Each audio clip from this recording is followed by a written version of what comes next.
Hi there, Janet Fritz here for Galaxy Girl Creations. Welcome to my channel. Welcome to another day of Kit Conspiracy. Today we are still working with the Simple Stories What's Cooking collection, and that might still be available over in MK's shop. You can check the link down below. At the point of video voicing this, it was available, but I'm not sure if it still is or not. So I am going to be using the same stencil that I used in yesterday's video, but I'm going to use it a little bit differently. I'm going to do the right-hand edge of this white sheet of paper, and that is going to kind of be the border on the right hand edge of my layout. And I'm just using some walnut stain, and I did actually find my brushes in case you watched yesterday. I was using a regular sponge applicator, but the brush works much better for these little tiny um, utensil openings on the stencil.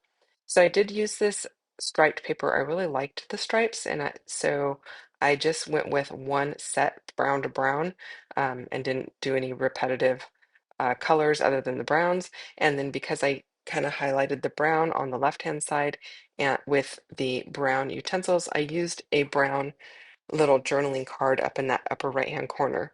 I am bringing in some florals to this layout. I think they're really pretty and soft. And all I'm documenting here are would be the recipe for these peanut butter cookies. Um, I like peanut butter cookies, but I never used to make them because all of the recipes that I had were so in depth, like not really in depth, but kind of a lot of ingredients. And then many years ago, my aunt was like, "Hey, there's this three ingredient recipe. It's your uncle's favorite peanut butter cookie recipe. Why don't you try that?" So I tried it and I fell in love with this recipe. It's super simple, super easy, and has a ton of sugar in it. So I'm going to just say that right off the bat. It's basically a cup of peanut butter, a cup of white sugar, and one large egg. You mix it all together and then you bake it for, I think it's about 15 minutes on 350, and they come out perfect every single time. Um, oh, sorry, it's 10 minutes that you bake it, which is not very long. They cook up real quick. Now, of course, that's going to depend on your oven and your humidity levels and all that kind of stuff. But I start with 10 minutes, and you can always add a minute or two if you feel like you need it. But they come out great, and they're just so simple. You don't have to have like all the things to make it. So I'm sticking that in my little album here of my favorite recipes or go-to recipes, and they are ones that my family loves, and they are super simple. It's a great one to do with kids because it doesn't take a whole lot of work. It does take a little bit of mixing, but they can run the mixer, maybe with a little bit of help, depending on how little they are. But yeah, super easy and it's quick. So also, it doesn't have any flour in it, so that's awesome if you are someone who has gluten issues. Yeah. Um, Anyway, I am layering up some tags, not tags, tickets, and then some of the utensils. There's a bowl there, a green bowl with I don't know if that was a whisk or I think it's a whisk, but the whisk was on the wrong side for yesterday's layout, so there is that. I've got a little carton of eggs up here that I'm tucking in because I thought that was perfect for this recipe since that is one of the main ingredients. Since there's only three ingredients, it's pretty easy. And then just tucking things in. I really liked this cake tray, but I don't have anything that I really needed to document with a cake tray. I mean, I guess I could have documented cheesecake, but I'm going to use it and put my bowl on it. I thought it was really cute, just sitting there with the bowl on it, and I liked that. So, and then I also used that little jar that has, it looks like it's got something red in it. I'm gonna say it's jam because, peanut butter and jelly, why not?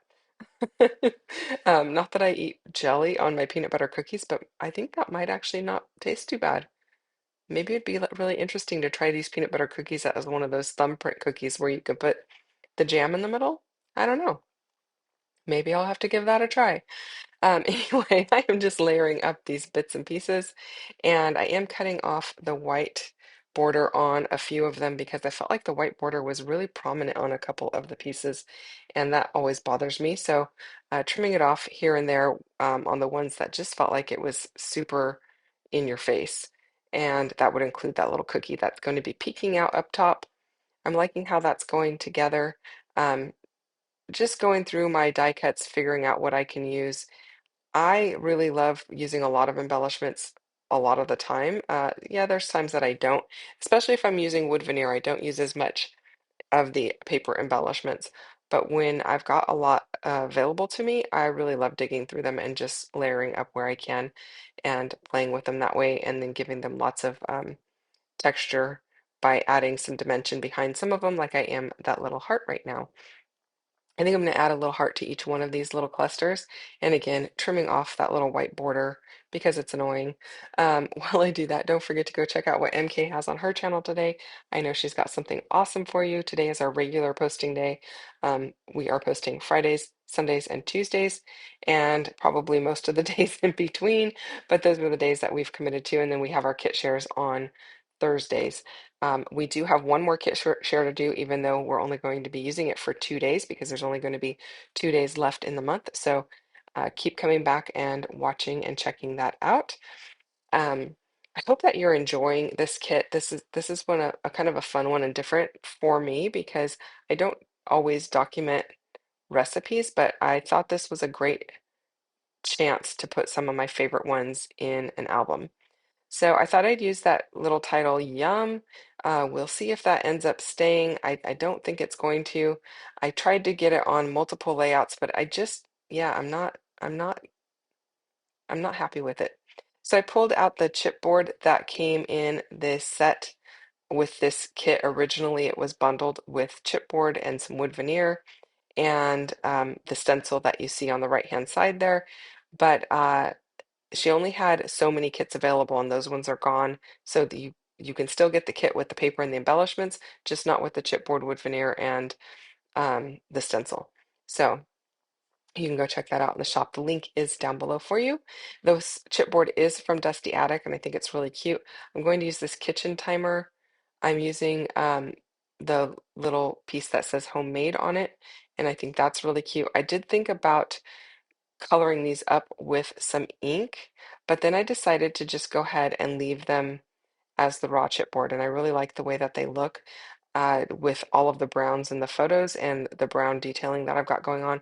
I thought it worked really well, and so I'm going to leave them just plain and embrace the plain chipboard, which like I said, I like the way that it looks, so that's what I'm doing.